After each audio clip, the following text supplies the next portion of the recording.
Y vamos a hablar del tema de la felicidad. ¿Qué es la felicidad? Bueno, pues a cada quien la felicidad es un tema completamente diferente. Para muchos la felicidad puede ser tener una familia, para muchos la felicidad puede ser tener tiempo libre, viajar por el mundo, conocerlo. Para muchos la felicidad puede ser abrazar a tu perrito, tener simplemente la salud para jugar algún deporte. Para muchos la felicidad es no tener preocupaciones, lo más básico, tener un techo, tener comida, tener aire acondicionado si vives en un lugar caliente, tener agua potable y limpia. Para muchos la felicidad puede ser simplemente estar en tus 5 sentidos. Para mí, mientras más grande soy en tema de edad, más me doy cuenta que la felicidad es algo mucho más sencillo de lo que yo pensaba. Pues la felicidad es que no me duela la espalda, la felicidad es no estar sufriendo por el dinero, la felicidad es poder abrazar a mi familia, tener la salud para poder despertarme y levantarme y venir a trabajar y hacer lo que amo. Pero la felicidad para cada ser humano es algo completamente diferente. Ahora, digo esto porque mucha gente relaciona la felicidad con el dinero, y obvio que el dinero ayuda mucho, mis queridas socias y socios, ayuda mucho a ser feliz. Es mucho más fácil ser feliz con dinero que sin dinero, no por el dinero, sino por lo que te da el dinero. Sin embargo, habiendo dicho esto, el dinero no es sinónimo de felicidad. Por ejemplo, se han hecho estudios, la BBC publicó recientemente estudios de los países más felices del mundo, y resulta que México, por ejemplo, este año, en esta evaluación de este año, México es un país más feliz que Estados Unidos. Y muchos de ustedes dirían, pues, está raro eso, Marco, ahí hubo chanchullo, ¿cómo va a ser México? Tenemos cosas preciosas, pero México, con todos los problemas de corrupción, de asaltos, de secuestros, de un país dividido entre izquierda y derecha, y tanto caos, falta de servicios médicos, o sea, tanto que nos falta. Pues sí, dentro de todo eso, México es un país feliz que Estados Unidos. México, de hecho, es el segundo país más feliz de toda América Latina. Costa Rica es el número 1, tiene el lugar número 12. México está en el lugar número 25. Y Estados Unidos ha ido cayendo de lugar. Esto está muy interesante. Entonces, hablando del tema de qué es la felicidad, cómo logramos la felicidad, y de le llaman una paradoja latinoamericana. Se le dice así porque muchos países de América Latina son muy felices, a pesar, como México, de las enormes carencias que tenemos y las enormes oportunidades que tenemos todavía. Para eso hemos invitado a Arlene Solotkin, fundadora del Instituto de Bienestar Integral, para hablar justamente de este tema, de qué es la felicidad y cómo es que los mexicanos somos tan felices cuando tenemos todavía tantos retos. Bienvenida, Arlene, al programa. ¿Cómo estás? Muchísimas gracias, encantada de estar aquí. Y bueno, te escucho hablar y digo, wow, lo resumiste perfecto. Pues es que es una, o sea, qué bueno, ¿no? Qué bueno. O sea, imagina, yo me pongo a pensar, ¿qué sería de México si no tuviéramos esas carencias, ¿no? Ojalá que poco a poco se vayan solucionando. Sí, pues lo dijiste muy bien. No hay una receta única para la felicidad. Cada persona construye diferentes elementos a los que les da más prioridades que a otros. Ajá. Pero la ciencia también nos indica por dónde podemos ir y por dónde buscamos una felicidad duradera. Ajá. Ahora, en términos de los países, como bien dices, es sorprendente que tantos países latinoamericanos estén por encima de muchos países más desarrollados en temas económicos, de educación, de estabilidad, de falta de corrupción, muchos elementos muy importantes, y todo apunta a la importancia de las relaciones interpersonales que existen en nuestros países. Exactamente, ¿verdad? La vivir en comunidad. ¿Qué es lo que nos hace felices a los mexicanos desde tu punto de vista? Tú que dedicas tu vida y que tienes este centro, este Instituto de Bienestar Integral, ¿qué es lo que nos hace felices a los mexicanos y a los latinos a pesar de las crisis y las carencias que tenemos? Mira, no es exclusivo de los latinos, pero es muy significativo y tiene que ver con, por un lado, experimentar altos niveles de emociones positivas, tener más emociones positivas que negativas en tu día a día. Sí. Algo que han arrojado los estudios es que los países latinoamericanos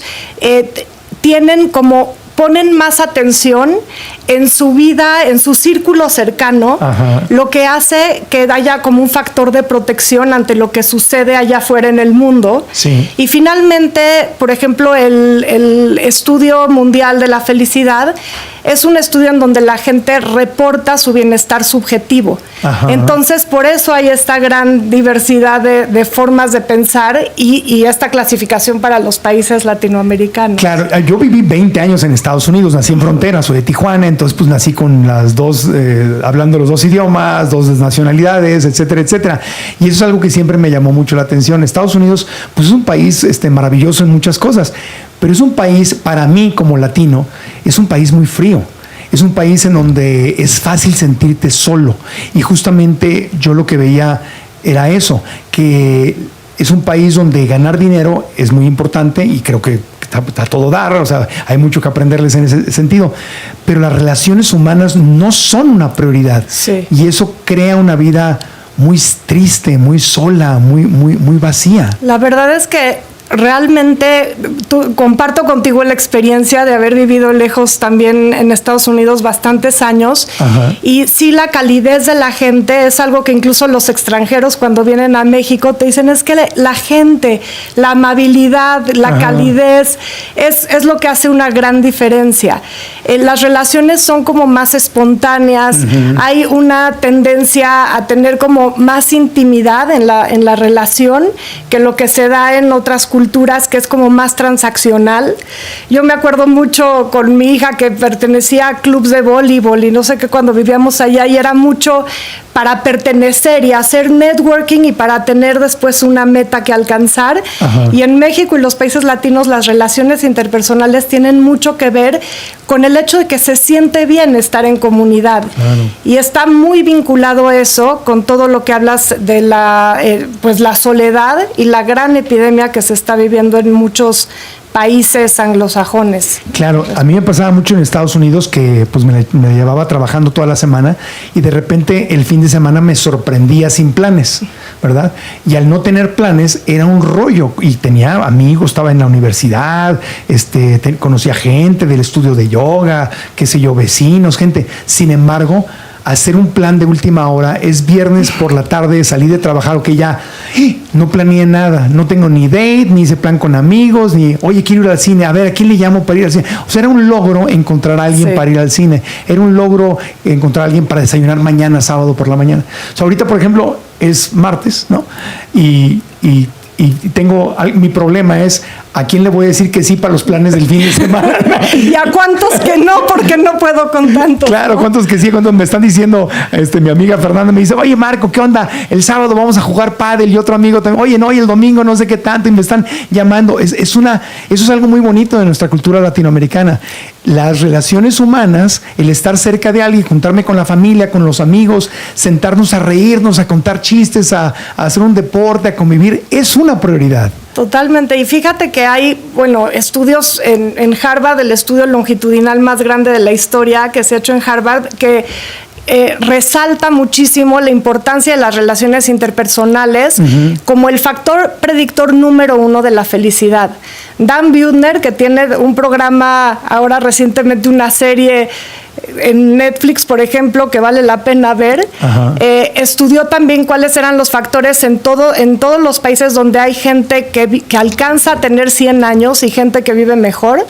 Y resaltan también la característica de las relaciones interpersonales, que se vuelve además un factor protector, de resiliencia. Nos ayuda a afrontar mejor los retos, la adversidad. Y eso es algo, por ejemplo, que nosotros en el instituto nos centramos mucho, porque la gente dice, bueno, ¿por qué estudiar la felicidad en momentos de grandes retos? Pues porque la felicidad está correlacionada con altos niveles de resiliencia. Y siendo nosotros personas sociales, o sea, el ser humano, esa es su naturaleza, necesitamos vivir en comunidad. Y una de las críticas más grandes que yo veo en el campo, por ejemplo, de la psicología, pues por muchas décadas, ha sido el énfasis tan grande en el individuo. Y también ahorita en estos reportes estamos viendo que la colectividad, el vivir en comunidades que tienen esa tendencia de vivir en comunidad, tienen mayores niveles en muchos casos de felicidad también. Uh-huh. La doctora Samar Yorde, que vive en Miami y ha venido a estar con nosotros aquí en el programa de radio y en el podcast, que es experta en zonas azules, o sea, ella viaja, tiene acceso a las zonas azules y todo, nos platicaba justamente eso, ¿no? Que una de las características principales de las zonas azules, que son estos lugares donde la gente es longeva, uh-huh, en forma natural, no lo planearon, no están millonarios, ni tienen super servicios médicos de lujo, ni chefs, ni nutriólogos, nada, sino en forma natural viven más, es porque tienen comunidad, tienen una vida social, o sea, se quedan viudos a los 90 años y todavía se andan enamorando y echan novio y novia, y se agarran otra novia, otro novio, y juegan y hacen deportes y se juntan en la noche a platicar, o sea, vida social, o sea, parece ser que eso es entonces lo más importante en el planeta para ser feliz, es nuestras conexiones sociales. Sí, está cada vez más poniéndose incluso de moda, porque realmente se han dado cuenta que esa es o sea, lo que está más vinculado con nuestra naturaleza. Uh-huh. Y por ejemplo, en cuestiones de los países que viven más, o sea, con mayor bienestar y calidad de vida, sí. Y con mayor calidad de vida, hay como mucho este sentido de mattering. Isaac Piletelsky habla mucho de la necesidad de aportar valor y de sentirte valorado. ¿Cómo dijiste? ¿El sentido de qué? De mattering, como de importar. De importar, yo importo, ajá. It matters. It matters. Yo importo. O sea, yo agrego valor y soy valorado también por alguien más. Claro. Y me importan y les importo. Exactamente. Soy alguien. Exactamente. Y cómo contribuyo yo al bienestar de alguien más. Sí. Y esto va mucho más allá de nuestra capacidad económica, como dijiste. Incluso yo podría decir que cuando la gente vive en situaciones adversas, lo que ellos hacen importa más porque está vinculado con la subsistencia de la persona. Claro. Entonces, el poder crear una condición de comunidad donde todos sintamos que tenemos algo bueno que hacer por los demás, uh-huh, es sumamente importante y eso fomenta mucho la esperanza. Claro. Que es un tema que a nosotros en el instituto de verdad nos motiva muchísimo. Claro. El hecho de cómo podemos crear una visión positiva de la humanidad si estamos solos y si no nos sentimos conectados con nada más grande que uno mismo. Sí, o sea, si estás viviendo alguna tristeza, depresión y todo, una de las, además de ir a terapia, obviamente, reconectarte, buscar un hobby, buscar amigos, buscar comunidad, buscar buscar servir a los demás, ¿no? Porque muchas veces cuando estás solo y tú quieres que te den, y no, hay que servir, hay que entregar, hay que apoyar, y ahí encuentras justamente tu comunidad. Sí, nosotros hablamos mucho de activar la esperanza a través de la acción. Ajá. Y esto nos lleva a un lugar muy diferente de estar enfocado en uno mismo. Todas las crisis que se ven ahorita de ansiedad, de depresión, es como un enfoque excesivo en la persona. Y tenemos que cambiar el enfoque y ver hacia afuera y decir, a ver, aquí nadie nos va a venir a salvar. Claro. Yo soy el cambio que quiero ver en mi vida, pero también en mi comunidad. ¿Y cómo aporto para hacer eso posible? Claro, y ahí es donde vemos, por ejemplo, los que hemos tenido el privilegio de viajar y observar, y no nada más vamos de viaje a ver monumentos, sino de verdad observamos lo que pasa. Yo lo que siento es que Europa tiene una posición privilegiada, porque evidentemente tiene lo mejor del primer mundo, o sea, tiene orden, en la mayor parte de los lugares, ¿no?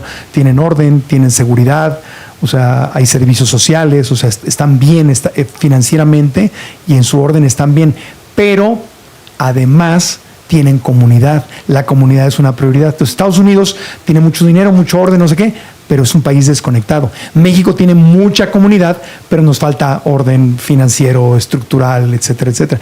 Y vas a Europa y pues no es una sorpresa que estén en los primeros lugares de felicidad del mundo, ¿no?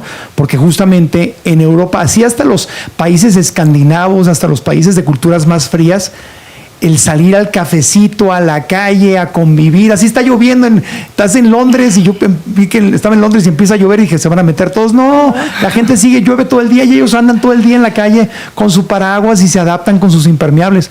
Pero los cafecitos, el convivio, los restaurantes, la familia, los juegos, o sea, sí, es dinero, ahí sí hay dinero y orden con comunidad. Claro, aparte tienen el aspecto de manejar mejor sus tiempos para tener espacios de recuperación, y llegas ahí a lo mejor en julio, agosto y la gente está tomándose un mes de vacaciones. Eso es inaudito en Estados Unidos, en nuestros países. Claro. Por ahí hay, realmente los índices hablan de que los mexicanos somos las personas que más horas trabajan en el mundo, entonces el tener espacios de recuperación. Pero fíjate, en Londres, por ejemplo, acaban de nombrar un ministerio de la soledad, porque hay gente que vive muy, muy sola y ha reportado previo y obviamente durante y después de la pandemia, altísimos niveles de soledad que están impactando mucho la salud mental de la gente. Entonces, es importante ver que hay muchas facetas dentro de cada uno de estos países, incluso entre regiones. Por ejemplo, en México, en Latinoamérica, Venezuela ha bajado mucho sus niveles de felicidad en los últimos años. Sí. Y tiene que ver porque uno de los factores que también es muy importante es la libertad. Claro, no tienen libertad, están pasando por un régimen terrible. Sí, Venezuela de hecho está aquí es el país más infeliz o menos feliz de América Latina, está en el lugar 79 contra el 12 de Costa Rica, que es el más alto, México en el lugar 25. Y fíjate, está en el 79 a pesar de 140 y tantos países. Exactamente. Podrían estar muchísimo más abajo porque el venezolano es alegre. A pesar de lo que están viviendo, encuentran la manera de ser. O sea, de hecho es un lugar bastante alto para las condiciones que tienen nuestros hermanos venezolanos. Volvemos después de una pausita, estamos hablando de la felicidad. Tema interesante, volvemos. Anímate.